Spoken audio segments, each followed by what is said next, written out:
Corona virus के बढ़ते मामलों ने फिर से लोगों की टेंशन बढ़ा दी है। धीरे धीरे कोरोना के एक्टिव केस 6,500 के करीब पहुंच गए हैं। वहीं 5 राज्य ऐसे हैं जहां कोरोना कोहराम मचा रहा है। इनमें सबसे ज्यादा प्रभावित राज्य है केरल, इसके बाद पश्चिम बंगाल, गुजरात और फिर दिल्ली। महाराष्ट्र में कोरोना विस्फोट काफी तेजी से हुआ था, लेकिन अब वो वहां काबू में दिख रहा है।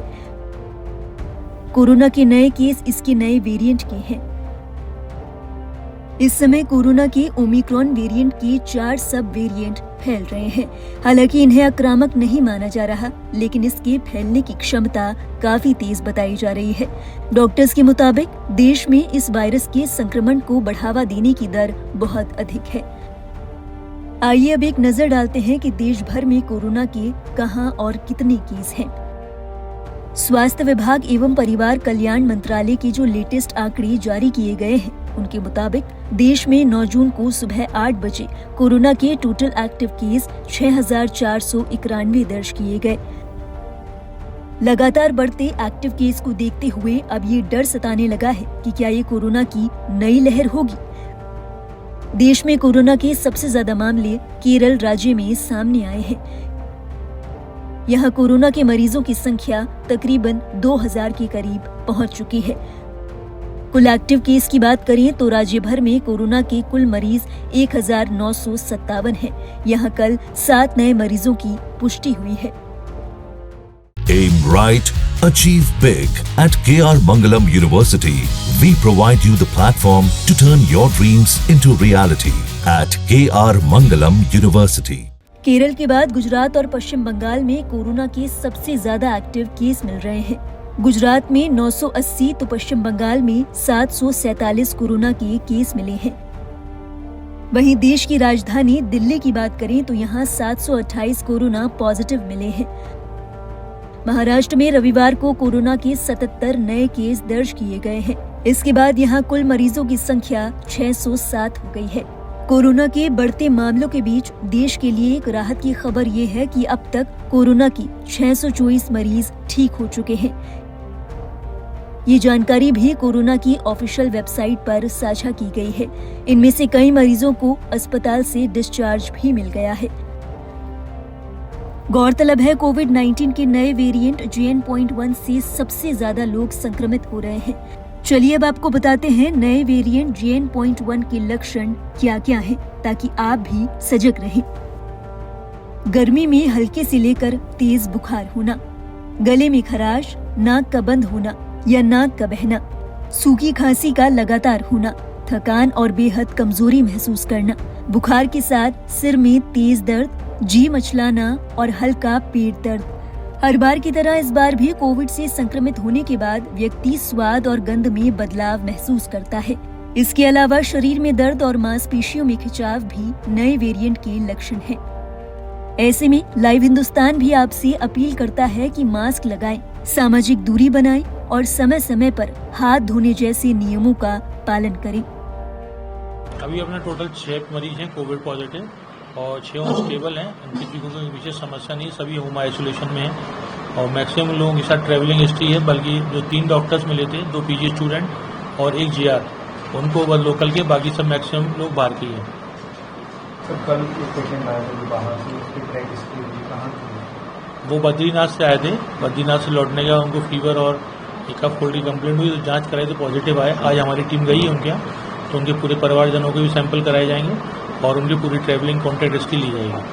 सर अभी व्यवस्थाओं की बात करें तो क्या क्या व्यवस्था? व्यवस्था तो हमारी कंप्लीट है, पूरी हर जगह ऑक्सीजन सिलेंडर अवेलेबल है।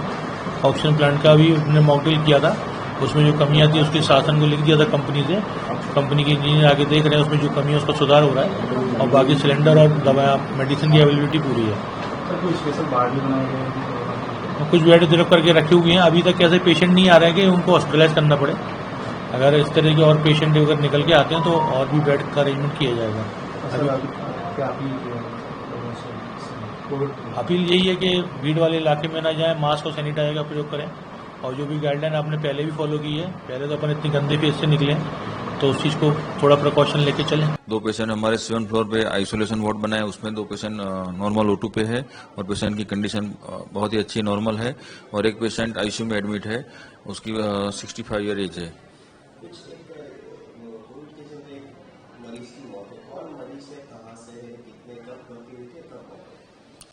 जी, लास्ट डे हमारे हॉस्पिटल में एक 16 साल की किशोरी थी, वो एक्सपायर्ड हो गई है और वो पेशेंट हमारे हॉस्पिटल में 4 तारीख को एडमिट हुआ था और हमारे डॉक्टर ने उसकी कोविड के सिम्टम्स थे, उसको फीवर था, हाई ग्रेड फीवर था और उसकी जांच करवाई, ब्लड रिपोर्ट करवाया, एक्सरे करवाया, सीटी स्कैन करवाया, सारे रिपोर्ट और कोविड का रिपोर्ट भी करवाया। सारे रिपोर्ट करने के बाद उसका रिपोर्ट कोविड पॉजिटिव आया था, तो हमारे डॉक्टर ने उसको रेमडेसिविर इंजेक्शन, डेक्सोना इंजेक्शन और खून पतला करने का लो मोलिकुलर वेट हेपेरिन और उसके जो ज़्यादा रिपोर्ट खराब आ रहे थे तो उसका टोसिलोजुलुम इंजेक्शन जो कॉस्टली आता है वो हमारी हॉस्पिटल की तरफ से परचेस करके पेशेंट को दिया गया और पेशेंट वेंटिलेटर पे था और उसका ऑक्सीजन लेवल मेंटेन नहीं कर रहा था, तो टोसिलोजुलुम इंजेक्शन देने के बाद भी उसके पेशेंट वापस ट्रीटमेंट नहीं कर पाए